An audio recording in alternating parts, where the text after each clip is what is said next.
Nel nome del Padre, Figliolo, Spirito Santo. Amen. Such a separation.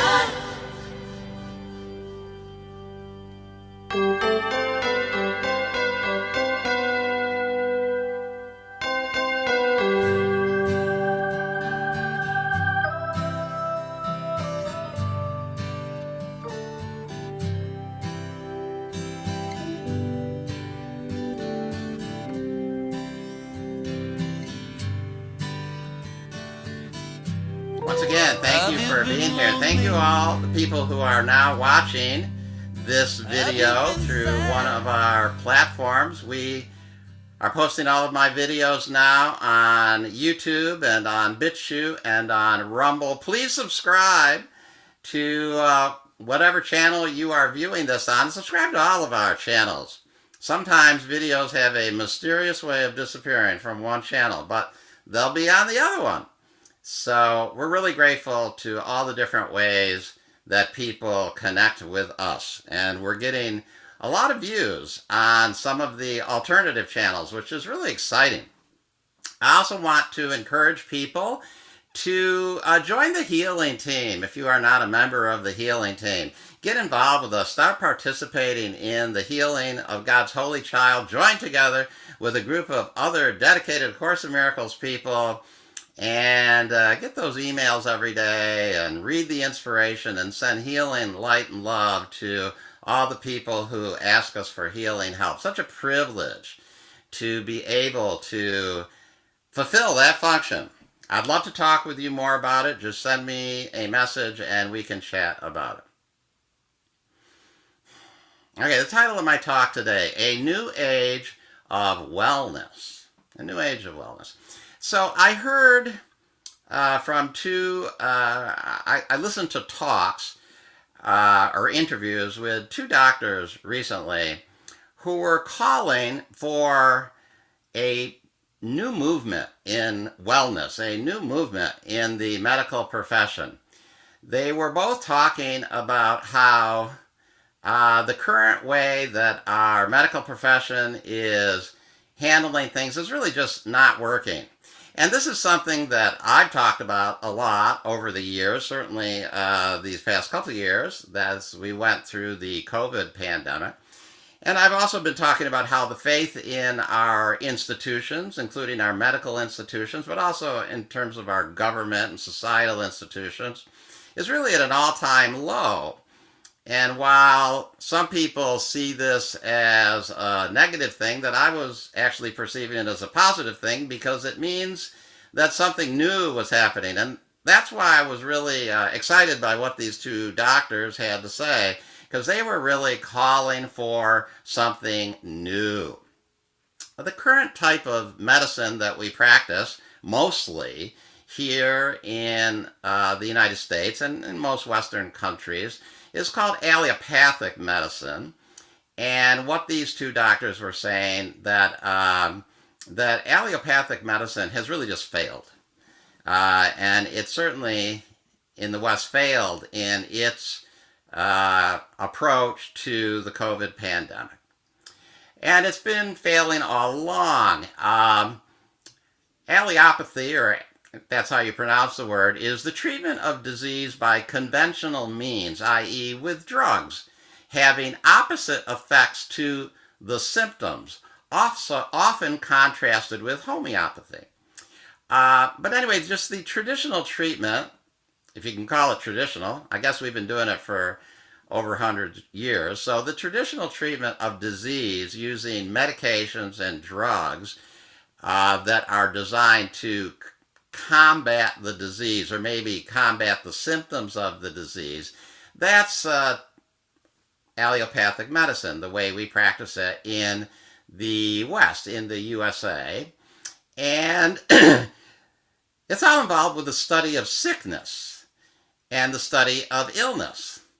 But a new paradigm really should be launched, according to these doctors, that studies wellness. That we need to study why well people are well, instead of so much of why ill people are ill. and that this is a wonderful opportunity to do that. And I love that quotation that was in the reading that is in the program, or that Reverend Rudy read. And it says, rehabilitation does not come from anyone else. See, in the new era of wellness, there's going to be a much more of a reliance on one's self and one's guidance and one's connection to one's own wisdom.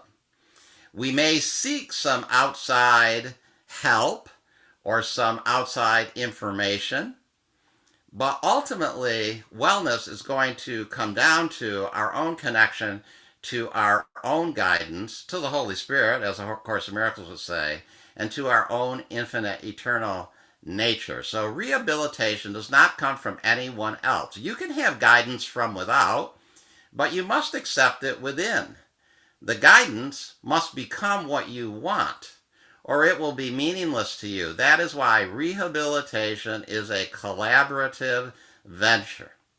So in the new era of wellness, we will collaborate with others, with other caregivers, with other healers, but it's definitely going to be a collaboration, and we are going to be an integral part of that collaboration.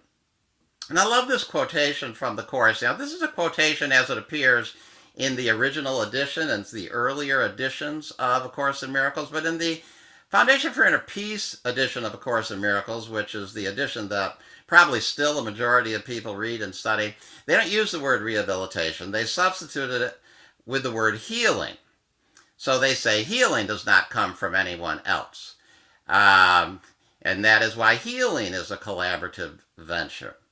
But the nuance of meaning difference with the word rehabilitation, I think, is important and significant. And I'm glad that we now have these earlier editions that have restored some of the original language that was later edited, because I think rehabilitation is a little more appropriate in this instance than the word healing. Rehabilitation means the action of restoring someone to health or normal life through training and therapy after imprisonment, addiction, or illness.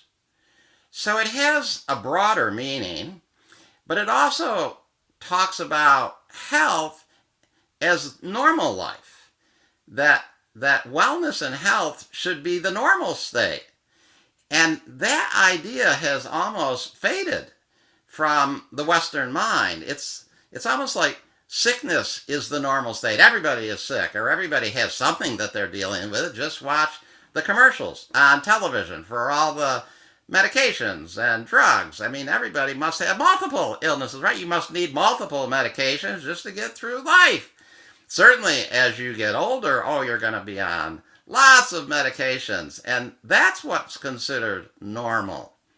But that's why rehabilitation here is such a great word, because health is the normal state. We have to rehabilitate when we are ill. And that is because being healthy is what should be normal, even for older people. This idea that we just keep piling medications onto the older people is probably a large part why they're so ill. They're not necessarily ill from the things that they seem to be suffering from. They might really just be ill from all the side effects and the drug interactions from all the medications that we are giving them. This studying of illness in order to practice medicine is just really a skewed perspective, I believe. You know, A Course in Miracles says, can you find light by analyzing darkness? So can we really find the light? Can we really find wellness by analyzing disease? Course in Miracles says, you have the answer, and the ego is afraid of you. So if health is our natural state, and if we have the answers that we are looking for, I mean, that reinforces this idea of collaboration. So I thought it was just really interesting that there was this call from these very prominent, very accomplished doctors that we need to abandon the way that we are practicing medicine, that it really isn't working, that the system is so corrupt that it can't really be fixed anymore. What has to happen is a new system has to rise up. This new system of medicine, this new system that focuses in on wellness. And one of the things that both of these doctors were talking about, that what's really corrupt is this whole corporate way of practicing medicine. And, I thought about when I was a child, when we went to the doctor. Doctors were in private practice. And I went to the doctor's office, and, there was a little waiting room. You didn't have to have an appointment. You just went in waited in the waiting room, and it was first come, first served, and everybody sort of kept track of the order that they came in, and when the doctor was ready, he opened the door, and he says, "Who's next?" And everybody on their honor system kind of said, "Oh, George is," and, I was from a small town, so we knew everybody. And you just went in when you returned, and the doctor was this really nice guy. He was this friendly, warm guy, and that was a big part of the healing. Just seeing the doctor and having him be interested in what you were going through, and feeling the confidence that he gave you, that he was going to be there with you through this, and that he was going to help you. And all of that was such an intricate part of the healing that was going on. And so much of that has been lost with the corporate industrial way that we do medicine today. I've talked about this many times. I talk about the sickness and death lobby, this huge corporate industry of medicine and pharmaceuticals and doctoring.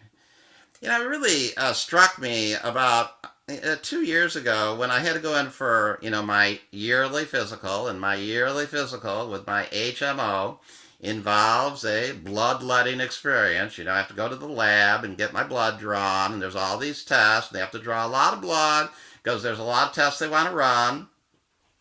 And then what really struck me was when I go to the lab, it's, in a big HMO, I have to pull a number. You pull a number from a little roller thing, and then you wait for them to call your number. And I thought of it like, when I was a kid, the only place we ever pulled a number and waited for a number to be called was at the butcher. When I went to the butcher with my mother, I was, just a little kid, and she would have me go up and pull the number. That was something I could do. I could go and pull the number, and then I could hold the number, and then I could wait for them to call the number. But I don't remember anybody else having take a number and wait, except the butcher. But of course now that happens a lot, and it's certainly the way our corporate medicine is being handled. And I just thought of that, and just thought of that loss of that doctor relationship, that real connection, and that everything has gotten corporatized. You might as well almost not have a doctor. You can probably just go to a kiosk somewhere and type in your diagnosis, and they'll print out to you what you need to do and the medicines you want to take. And actually they're trying to do some of that. That's happening. And that's why I believe these doctors are saying, this system is broken, and there's no fixing it from within. If you look at how we handled the COVID pandemic, the United States, which is supposed to have the greatest medical system in the world, and we had very high vaccination rates in the United States, and yet we had some of the worst, maybe the worst, COVID numbers in terms of serious illness and fatalities of any country in the world. So as great as our medical establishment is supposed to be, and as much as we followed their directives and vaccinated and sheltered in place and, wore masks and all of those things, all those mitigation strategies that we did dutifully, why were our results so terrible? And I think this is what's, coming up now, and this is why people have lost so much faith in our institutions and our medical establishments. We were told originally, people are denying this now, but we were told that if you got vaccinated, you wouldn't get COVID. I remember President Biden saying that. And I remember Dr. Fauci said, you get vaccinated, you won't get COVID, and you won't spread it. Well, now we see that none of that was actually true. And now it's coming out that even the drug companies knew this. That if you look at their clinical trial data, they never claimed that it would stop infection or stop transmission. And it obviously hasn't. Even the CDC director herself, about a month ago, Rochelle Walensky, said that the CDC had been preparing, I believe, for 70 years for a pandemic like this, and they failed. Rochelle Walensky admitted that they failed. And she said that they need a top-to-bottom overhaul of the CDC. And while the sentiment is good that it needs an overhaul, according to what these doctors that I witnessed this week are saying, you can't have these people who created the problem fix the problem, because nothing is going to get fixed. That's why they're calling for a complete new system. And so this is a little, disconcerting and upsetting to people, and I've talked about this the last, couple of weeks. But the Bible says, this is a quote from the Course, the Bible says that the branch that bears no fruit will be cut off and will wither away. Be glad. The light will shine from the true foundation of life, and your thought system will stand corrected. So if these institutions, the way that they have been practiced, are not bearing the fruit, we should have had the best results for the COVID pandemic, not the worst. But if these institutions aren't bearing fruit, they're the branch that bears no fruit. And they're going to wither away, and something new will come up. And that new that comes up will be a collaborative venture with those we seek out healing from, with the doctors, with the nurses, with the healthcare practitioners, with the healers, with the homeopaths, with all kinds of things that could factor in here. And we can break up the monopoly that the medical establishment has established, and something new and exciting. And what was so new and exciting for me is I really felt that A Course in Miracles could truly have a wonderful part to play in this new age of wellness and this new movement of wellness. Because if you look at any of the models for wellness, and there's a wheel that shows a model for wellness on the Sunday program, spirituality is always one of the segments of the wheel. Religion, spirituality, things like A Course in Miracles, institutions like the Community Miracle Center could truly be and should truly be a large part of wellness. I'd like to talk a little bit about something called the placebo effect. Now, we all have heard of this. We all know what this is. And this is when a harmless substance without any therapeutic benefit, like a sugar pill or maybe saline solution, is given to a person who has an issue, a person who is not being his normal, well individual at that moment. And for some reason, this inert thing that really shouldn't have an effect has a positive effect. And this has been, well documented. And even in clinical trials, if you have a double-blind placebo trial, half of the people are given a medication that they're trying, and the other half of the people are just given a placebo.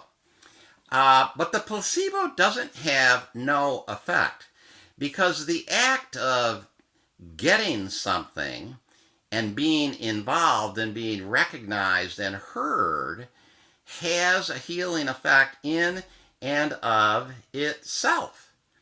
And there is speculation is about, how much of the positive therapeutic effect of any therapeutic is due to the therapeutic or is due to the placebo effect. The fact that one goes to a healthcare person, a doctor, a nurse, an alternative practitioner, a healer of some kind, and that person engages with you, and that person treats you and gives you something. How much of your feeling better and you're getting better is just because you're engaged in this process of joining. A Course in Miracles says, special agents seem to be ministering to him, yet they but give form to his own choice. He chooses them to bring tangible form to his desires, and it is this they do, and nothing else. They are not actually needed at all. So how much of the positive effect of any therapeutic is due to merely the placebo effect? Well, I think A Course in Miracles would tell you 100%. 100%. And so, yeah, in the new age of wellness, connection, relationship with a healthcare practitioner will be one of the truly important things. And just that connection is going to be healing. And in terms of what medications are given, what drugs are given, well, hopefully not something that's particularly toxic. And let's face it, during the last pandemic here, the standard of care was a couple of incredibly toxic things. Remdesivir, incredibly toxic. Ventilation, mechanical ventilation, incredibly toxic. How many people didn't really die from COVID, but died from remdesivir and died from ventilation?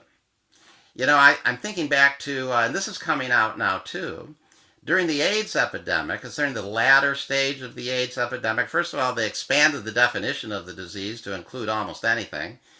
And then they gave people an incredibly toxic medication, AZT, and people died. And they said they died of AIDS. But how many of them really died from AZT poisoning?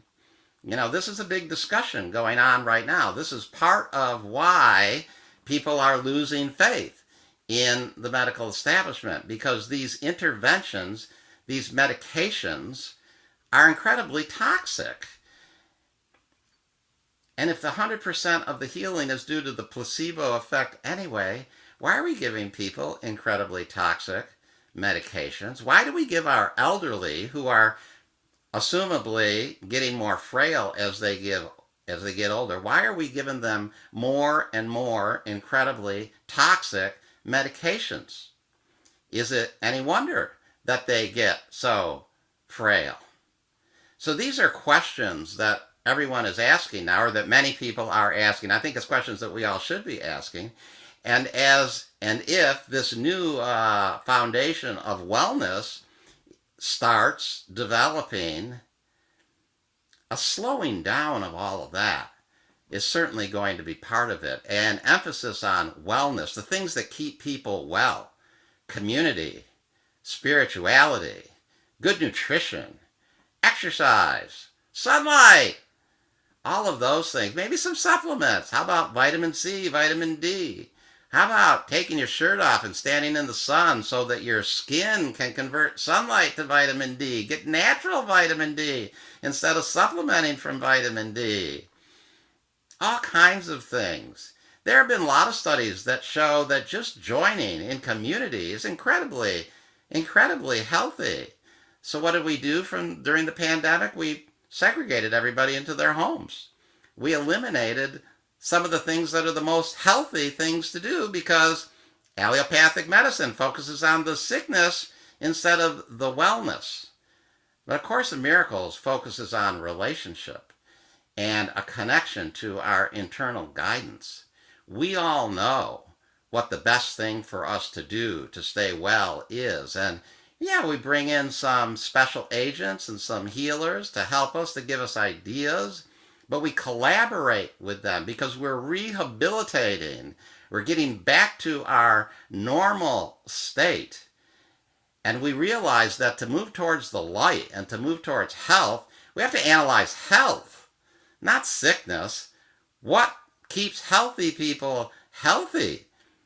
And one of the things that does it is community and spirituality and joining like we do here every Sunday. This keeps people healthy.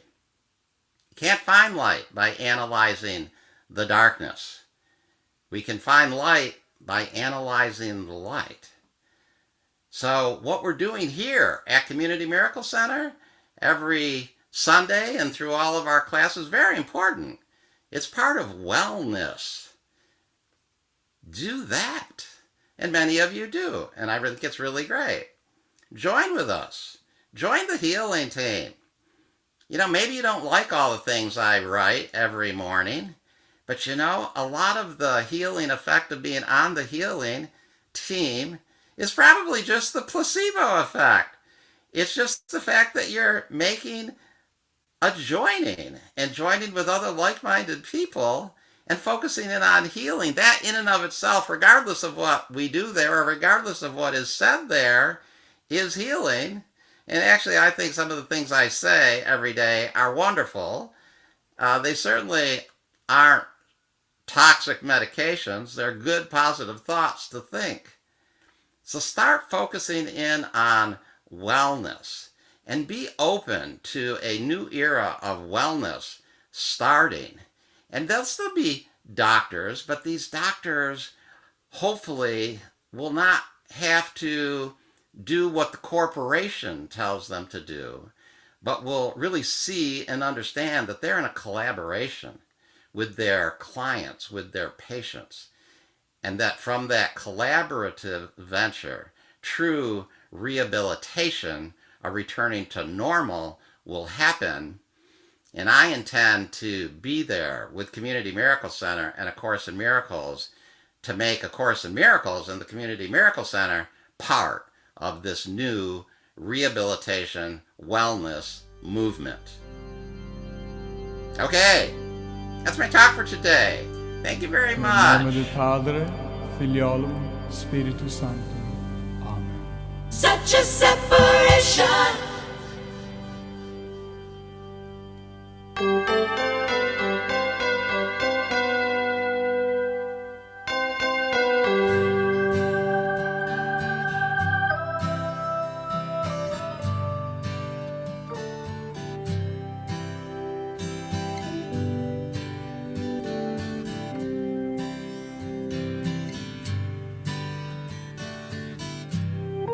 Have you been lonely? Have you been sad? How does it feel to lose such a close one? Have you been mad?